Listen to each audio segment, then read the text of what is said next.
दोस्तों, आज मेरा विषय है गुलाब का फूल को। गु का मतलब अंधेरे से होता है और लाभ का मतलब आप लाभ से लें या किसी तरफ से। मैं लाभ से लेता हूँ। तो यह जो फूल है ये अंधेरे में उजाला करने वाला है। ये हमारा जो दिमाग में जो अंधकार है ये उसको मिटाने वाला है। हमारे शरीर में ओज पैदा करने वाला है। तो सर्वप्रथम मैं जो है वो इसका लाभ बता रहा हूँ पेट रोगों के लिए। या पेट रोगों की एक अचूक औषधि है। लेकिन ये जो फूल हैं वो किस तरह के चुनने हैं? जिन फूलों से सुगंध आती हो, भंवरे जिन पर मंडराते हों, तो उन्हीं फूलों का प्रयोग करें। अदरवाइज जो वैज्ञानिक लोग हैं उन्होंने कई प्रकार के रंग बिरंगे आकर्षक मनमोहक जो फूल हैं बिना सुगंध वाले वो तैयार कर दिए हैं, तो उनका आपने प्रयोग नहीं करना है। इसका इस्तेमाल आप गुलकंद के रूप में भी कर सकते हैं या इसकी जो पंखुड़ियाँ हैं उनको ताज़ा या फिर सुखा करके जो है वो कर सकते हैं। तो इसके पत्तों की जो मात्रा है वो आपने लगभग 3 ग्राम लेनी है। इसके अतिरिक्त आपने इसको और मजबूती प्रदान करने के लिए 2 ग्राम मिट्टी सौंफ, जिसको हम धान सोआ कहते हैं, वो आपने इसमें मिलाना है। 1 ग्राम छोटी इलायची का पाउडर जो तीनों तासीरों पित्त वायु कफ को जो है वो कंट्रोल करने वाली है। और इसी तरह से जो धान सोआ है वो भी, तो ये अवश्य ही रामबाण का काम करेगा। तो जैसे कि पेट रोगों की बात कर रहा था मैं, तो ये पेट रोगों की अचूक औषधि है। इसका प्रयोग आप नित्य सुबह दोपहर शाम को जो है वो करेंगे तो निश्चय ही आपका शरीर जो है वो निरोग रहेगा। इसकी आप 3 ग्राम पत्तियां और दूसरी जो 2 चीज़ें हैं वो जो है वो जिस तरह से 3-2-1 के अनुपात में आप इसका जो है वो काढ़ा बनाएं बिना चाय का इस्तेमाल किए। उसी तरह से आप थोड़ा इसमें दूध मिला करके पिएं। तो इससे आपके पेट में किसी भी प्रकार की गैस बनती हो, अपच हो, अफारा हो, गड़गड़ाहट हो, कोई ऐंठन हो, तो उसको यह दूर करेगी। यहाँ तक कि जो गर्मी की वजह से दस्त लगते हैं उसमें भी यह काफ़ी लाभकारी है।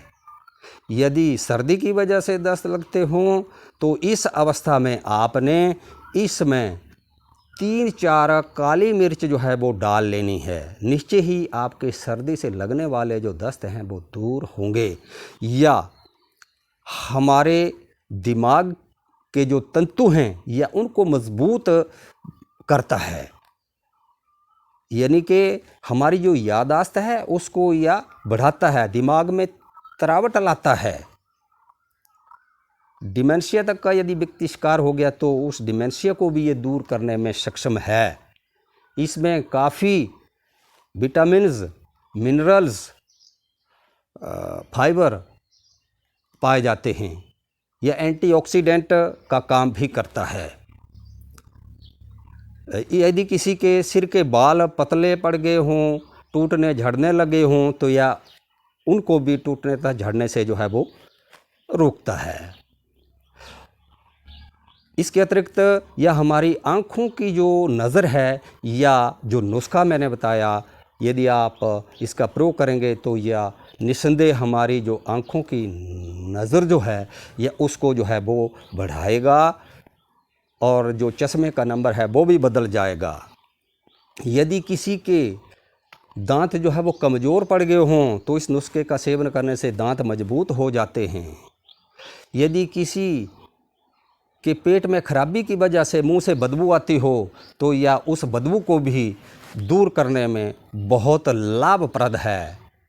इसके अतिरिक्त या उच्च रक्तचाप को भी नियमित करता है, बैड कोलेस्ट्रॉल को दूर करता है, यह हमारे हृदय को सबल बनाता है। यदि छाती में कहीं जलन हो, हृदय में ज्वाला भड़क रही हो, तो यह पेय जो है वो उसको भी दूर करके दिल की जो धड़कन है उसको नियमित करता है।